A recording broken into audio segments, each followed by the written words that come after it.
নমস্কার বন্ধুরা, এতদিন ধরে খবরের শিরোনামে সেই যে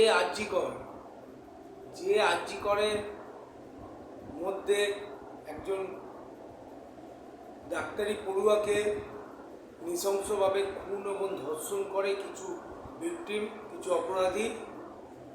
আর তারপরেই উত্তাল হয় সেই আরজিকর হসপিটাল এবং সেই উত্তাল আস্তে আস্তে গণ আন্দোলনে রূপ নেয়। বাকিটা কারোরই অজানা নয়।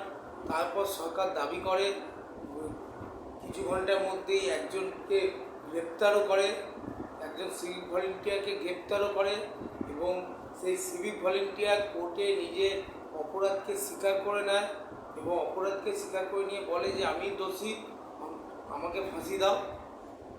আজকে সেই সিভিক ভলেন্টিয়ার, সেই দোষী, সেই অপরাধী আজকে শিয়ালদা কোর্ট চত্বর থেকে যখন চার্জ গঠন হবার শেষ লগ্নে দাঁড়িয়ে সাজা শোনানো শুধু সময় অপেক্ষা, সেই সময় দাঁড়িয়ে সে প্রিজন ভ্যান থেকে চেঁচিয়ে বলে আমি দোষী নয়, আমাকে সব দোষ আমার ঘাড়ে দিয়ে আমাকে ফাঁসানোর চেষ্টা করা হচ্ছে, আমি অপরাধী নই বলে সে চেঁচিয়ে ওঠে।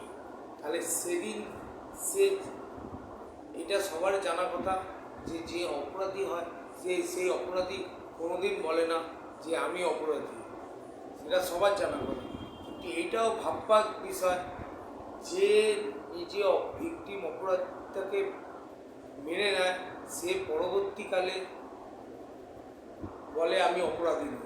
তাহলে এই বিষয়টা নিয়ে ভাববার বিষয় আছে। সে বারবার প্রিজন ভ্যান থেকে চেঁচিয়ে বলছে যে সরকার আমাকে ফাঁসাচ্ছে। তাহলে এটা কি নতুন কোনো মোড়কে উন্মোচন করলো? এটা কি আরজিকর মামলার কোনো নতুন মোড় হতে চলেছে, যেটা সরকারের দিকে আঙুল তুলছে? সরকারের দিকে আঙুল তুলছে যে মেন অপরাধী সরকার।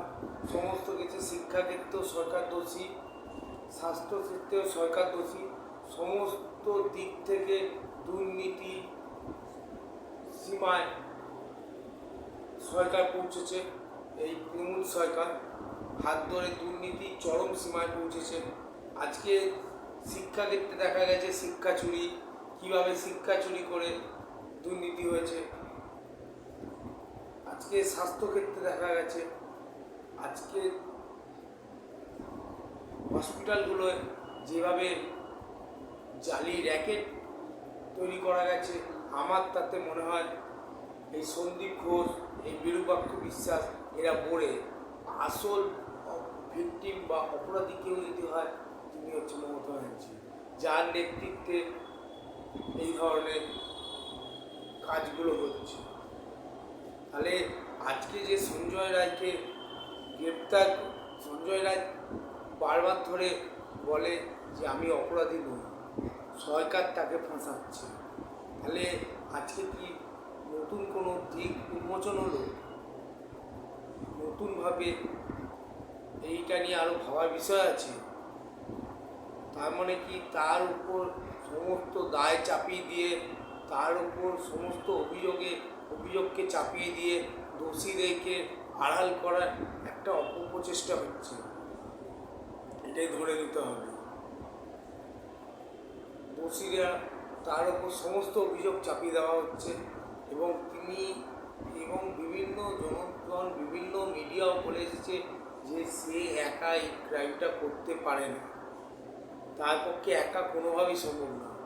আজকে সে নিজে প্রমাণ করে দিল যে সে যুক্ত নাও থাকতে পারে, কারণ সে বারবার বলল যে আমি যদি ধর্ষণ করি, যদি ধর্ষণ খুন করতাম তাহলে আমার শরীরে আঘাতের চিহ্ন থাকতো। এটা সত্যি কথাই, ধর্ষণ করলে নিশ্চয়ই তার শরীরে আঘাত খুনের চিহ্ন থাকবে। তাহলে এই বিষয়টা নিয়ে একবার হলেও ভাবার প্রয়োজন আছে। আর সবশেষে একটা কথাই বলার, যে এই আরজিকর মামলা নিয়ে আমরা আসল তদন্ত চাই এবং অপরাধীর শাস্তি কামনা করে এই ভিডিওটা এখানে শেষ করছি। নমস্কার।